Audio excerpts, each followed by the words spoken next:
طيب النوع ده من الكيبسات باللغة الدارجة اسمها العكاشة، أو في نوع تاني غير موجود في الصورة اسمه الكفة أو الكف. وصفه بيبقى عبارة عن ايه كده؟ بيربط بالماسورة من قدام، بيلم السلم بعكاش السلم، بمعنى أصح بيجيبوا عليه السلم، عشان كده اسمه عكاش. ده النوع التالت من الكليبسات. عندي البيس بليت موجود. النوع التاني بدل كابلوك اسمه روزيتا، ده الامريكي، النظام الامريكي. تمام. سؤال هنا بيتركب ازاي؟ في الشفة ده من فوق ومن تحت. ببدأ احط في الماسورة اللي قدامك ديت، اللي فيها ايه الاخرام، وابدأ ايه ادق فيها بالمسمار اللي عندي ده، ادقه مثلا بشاكوش او اي حاجة، بحيث يثبت ايه تثبت معايا كبلوك حديث. ماشي. طيب بركبه ازاي؟ اه حضرتك ايه، بتبقى الماسورة اهي، بيبقى فيها شفة من فوق، تمام، وشفة من تحت. ببدأ انا اسقط الشفة اللي فوق، وارفع الكاب اللي عندي اللي فوق، الجزء اللي ايه اللي فوق، اروح منزله تمام على الشفة اللي فوق، بعمله ايه بضربه بالشاكوش. تمام كده. تمام.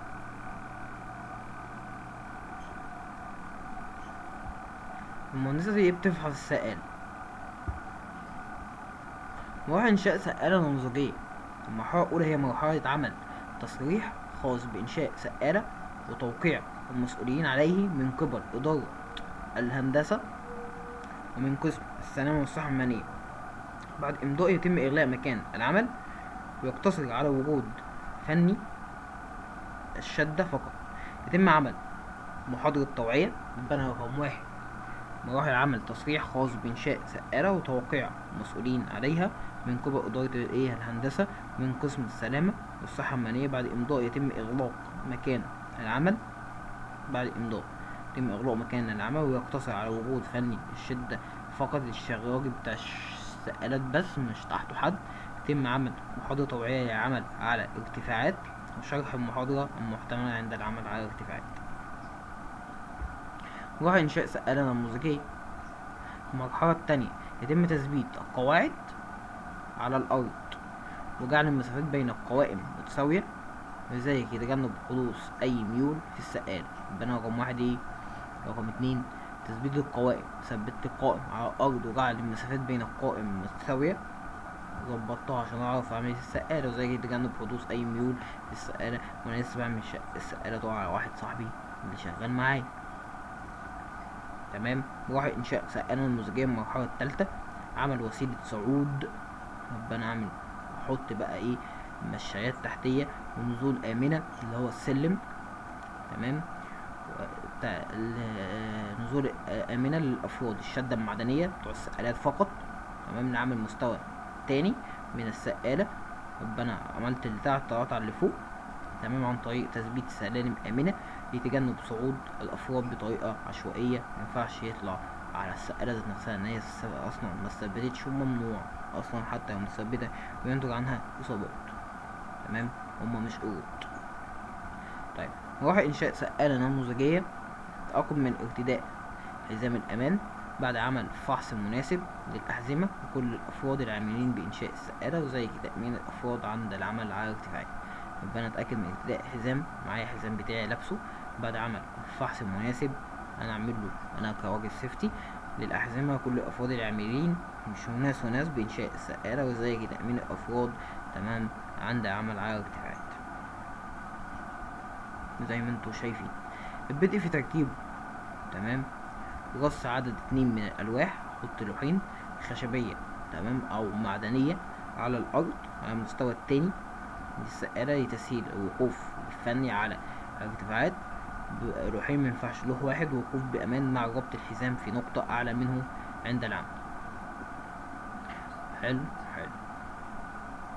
مراحل إنشاء سقالة نموذجية: يتم رفع العدد المستخدمة، رفع عدة للمستوى الأعلى عن طريق المناولة اليدوية أو استخدام البقار. تمام اهو. بدأ في تركيب وصل ألواح، خلاص أنا ركبتهم كلهم للمستوى التاني للسقالة، وعدم ترك مسافات بين الألواح. تمام، ما ينفعش تزيد عن 1 بوصة، 2 بوصة تبقى كارثة كمان. تثبيت الألواح بشكل صحيح. المراحل الرابعة: عمل وسيلة صعود ونزول آمنة للمستوى التالت. بقى خلاص عملنا التالت، التخطيط التالت زمن السقالة، ويتم استخدام سلم خاص بالسقالة للصعود تمام على باقي المستويات، وهكذا. عملنا معانا ليفل 4 حتى. مراحل إنشاء سقالة نموذجية: يتم التأكد من تثبيت كل من تثبيت الهاند ريل والميد ريل والتايبورد.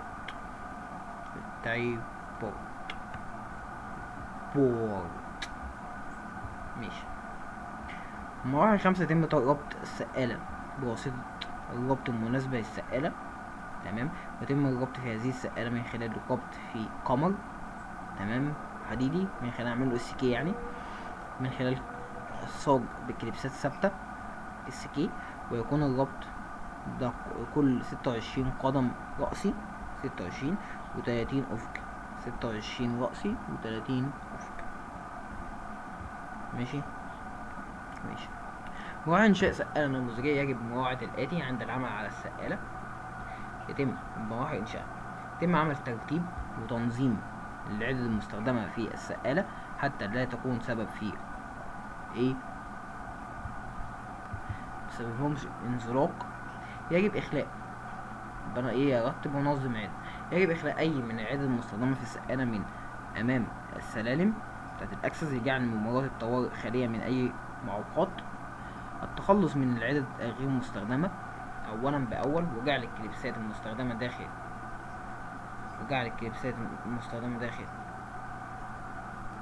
شنطة كده حتى لا ما تتبعصرش، تجنب سقوطها من أعلى. ويكون ربط المفاتيح، المفتاح اللي أنا بربط بيه مستخدم فيه في الفك والتربيط، بعمل له بربطه بحبل واربطه في الحزام بتاعي عشان موجود من الفنيين بحبل خفيف تجنب سقوطه من اعلى عند الاستخدام، اللي هو واير رينج. يتم توزيع الافراد على مستوى السقالة لتسهل عملية المناولة اليدوية في المستويات العلوية. تمام. مراحل إنشاء سقالة نموذجية: تأكد من التوزيع المناسب لمواسير عرضية، يبقى فيها عوارض في المشايات التي هي متكونش مفيش عوارض وخشب محطوط. أسفل ألواح التوزيع أحمال على السقالة. طيب ادي عوارض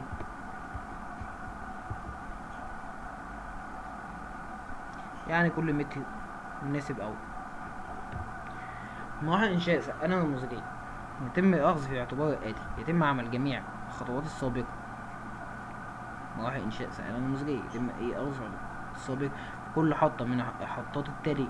تأكد من تثبيت نقط الربط في كل نقطة بطريقة صحيحة. تأكد من إغلاق الكليبسات، قفلت الكليبسات صح، ربطها جيدا. والتأكد من إغلاق الكوبايات على بعضها ببعض بشكل صحيح.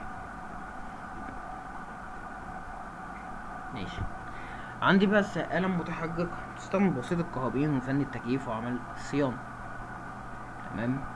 يتم استخدام نوع خاص من الفرامل في العجلات حتى يتم تثبيتها ومنع حركاتها أثناء العمل. مزودة بترابزين للحماية من خطر السقوط. طبعا. ثم نربط حزام بتاعي منين؟ وحواف حول المنصة لمنع وقوع عدد ومنصات، وحواف كمان اللي هي التبريد، لا التربيط. السقالة المتحركة هي نفس السقالة أو السقالات اللي فاتت، بس مع اختلاف وجود عجل من تحت. ليه بستخدم السقالة المتحركة في أعمال الصيانة وأعمال الكهرباء؟ سؤال انترفيو. مثلا عندي مخازن، والمخازن دي دلوقتي فيها حوالي 30-40 لمبة، وممكن تلاقي ارتفاع السقف بتاع المخزن فوق 6-7 متر. هل تحت كل لمبة أعمل سقالة؟ هل أعمل 30 سقالة ولا ايه؟ هي سقالة واحدة متحركة تلف على ايه كل النمط. ماشي. السقالة دي تحركها بيكون بخطر. السقالة دي تحركها بيكون بخطر. خليكوا فاكرين الجملة ديت، السقالة المتحركة هي اللي مفيهاش عجل من تحت. طبعا اي سقالة بيتم انشائها بواسطة اشخاص مؤهلون واخرين تدريب كافي على كيفية انشاء السقالة، وحتى تحركها بيكون على اشخاص مؤهلين، لان ممكن الناس وهي بتحركها تبوظ فيها حاجة. السقالات المتحركة الهيكل او حديثة على العجل تستخدم بواسطة القائمين والفنيون والتكييف. فن التكييف وعمال الصيانة يتم استخدامها نوع خاص من الفرامل في العجلات حتى يتم تثبيتها ومنع حركاتها أثناء العمل، مزودة بترابزين للحماية من خطر السقوط والحواف حول المنصة لمنع وقوع العدد المستخدمة. ماشي. تحرك بالسقالات. لا يسمح بتحرك السقالات إلا إذا كان سطح الأرض مستوي بنسبة ما بين الارتفاع والعرض 1:2. تاني، سقالة التحرك لا يسمح بتحرك السقالة إلا إذا كان سطح الأرض مستوي النسبة بين الارتفاع والعوارض 1:2. الركائز ممتدة ومرتكزة على الأرض من الجنبين. تمام. فنانين يكونوا فوق أي جزء من السقالة بعيدا عن حدود العجلات. فنانين يكونوا فوق أي جزء من السقالة بعيدا عن حدود العجلات. ماشي، عشان ما يزقوش السقالة. الشخص المتخصص بالسقالة موجود بموقع العمل طبعا.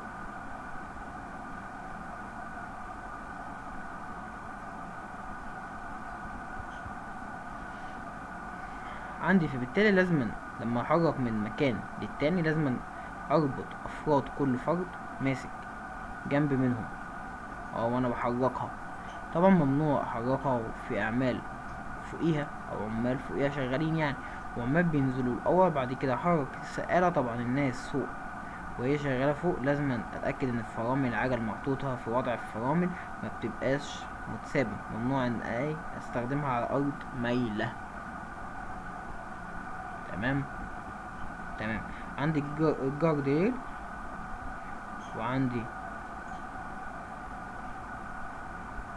ماشي.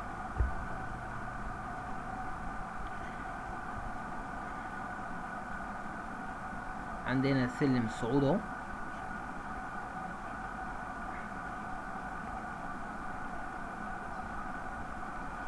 عندي مقصات دعامات مقطعية اللي هي نهيز. عندي ميدريل، وعندي الجارد، وعندي التوب، وعندي طبعا الجاك. الجاك يعتبر بس بليت عصفور، حتة حديدة عصفورة دي. سلالات معلقة تستخدم لتنظيف الواجهات الزجاجية. يجب أن تتحمل وبتتحمل حبال الربط اللي بتنزل من فوق 6 أمثال الحمولة. 6 متحركة. القسوة السقالة بما فيها وزن السقالة. مثال السقالة اللي عندي بالناس اللي عليها لو وزنهم 1000 كيلو اللي هي طن، لازم الحبل اللي هو هيستخدمه يشيل 6 طن. الحبل في الاخر بكله بوزن السقالة اللي فيها كله 6 اضعاف الليلة كلها. ماشي. يتم ربط العاملين عليها بواسطة حبل. من عندي حبل وبرشط. ربط الحبل في حامل السقالة في سطح المبنى. يعني حضرتك لو الراجل هيلبس الحزام بتاع السلامة وما بيربطش في السقالة نفسها، اما يربط فين؟ بيربط في زي لايف لاين. النوع الاخير بيستخدم السقالة المعلقة لتنظيف الواجهات الزجاجية زي اللي موجود في الفنادق والعماير والمستشفيات وغيرها. السقالة المعلقة تستخدم لتنظيف الواجهات الزجاجية. يجب أن تتحمل حبال الربط 6 أمثال الحمولة القصوى للسائلة بما فيها وزن السائلة. يتم ربط العاملين عليها بواسطة حبال وبالشطات ويربط الحبل في حامل السائلة في سطح المبنى. سائلة متعلقة. مالها السائلة المتعلقة؟ يتم تثبيت هذا النوع من السائلة من أعلى المبنى عن طريق وضع تقليل تقل خاص. سائلة معلقة. يتم تثبيت هذا النوع من السائلة في أعلى المبنى عن طريق وضع تقل خاص بكل سائلة على حدها. ماشي، شوفوا موجود في الصورة هنا، على حسب وزن السائل. ماشي. متطلبات عامة في حتة عاوز اتكلم فيها. يتم تصميم السائلة بمعامل امان المتحركة. لا دي معلقة. 1 ل 4. امان امان امان. يبقى انا عندي بتاعت ال6 بتاعت الواير، 6 واير امثال، معامل امان 1 ل6. ماشي. هنا 1 ل 4 معامل الامان متعلقة، بحيث تتحمل السائلة 4 أمثال الحمولة القصوى محتملة. السائلة مش الواير. في فرق بين السائلة والواير. سائلة 4 واير 6. واير 6 سائلة 4 في المعلقة. ماشي. في واحد كان بيسألني سؤال بيقول لي تقريبا في القوشة المعلقة من 1 ل 4 والتانية من 1 ل 2. طبعا اجابتي لا، مفيش الكلام ده. 1 ل 2 دي مش موجودة، بس في فرق بين السقالة نفسها 4 ل 1 موجود في الرسمة عندك، اما في فرق بين لما اكلمك على الواير. واير 6 امثال يعني من 1 ل 6.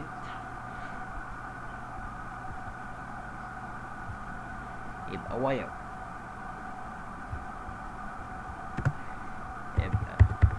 واير 6 سقالة تمام 4.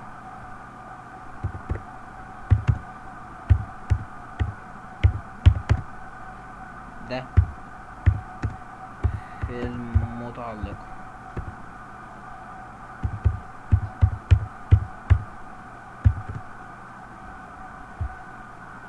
طيب السقالة المتعلقة.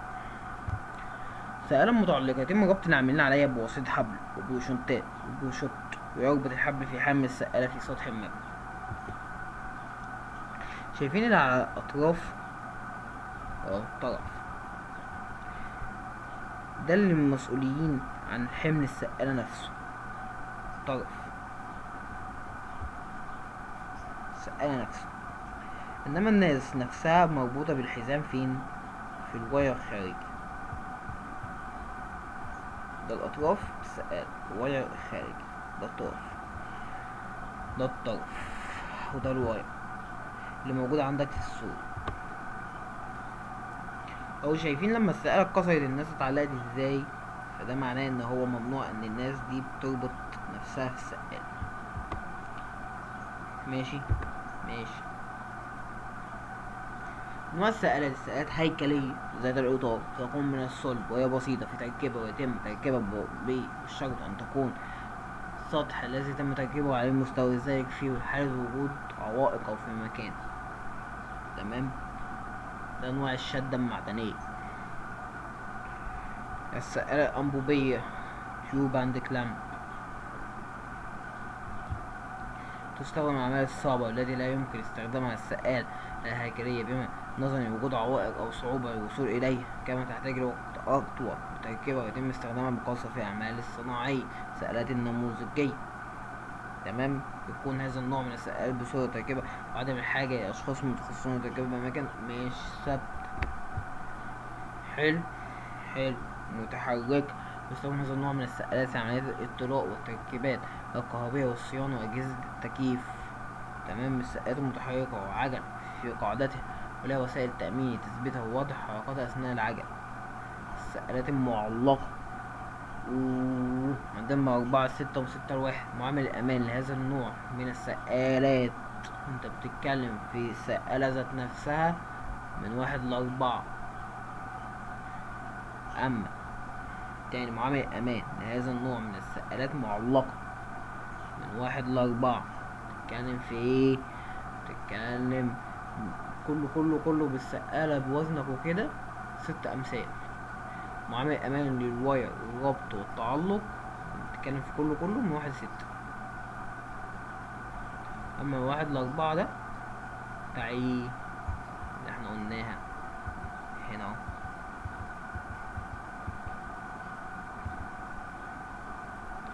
سقالة 4.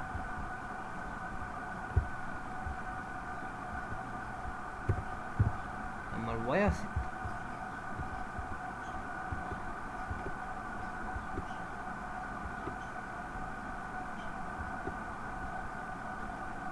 سقالة 4 صح.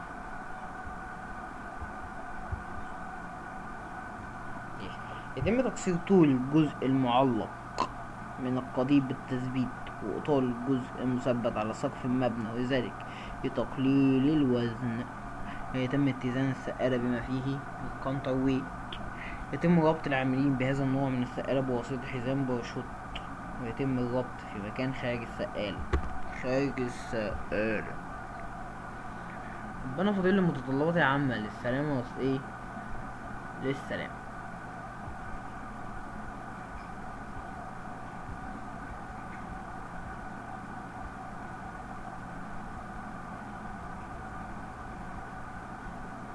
اوكي.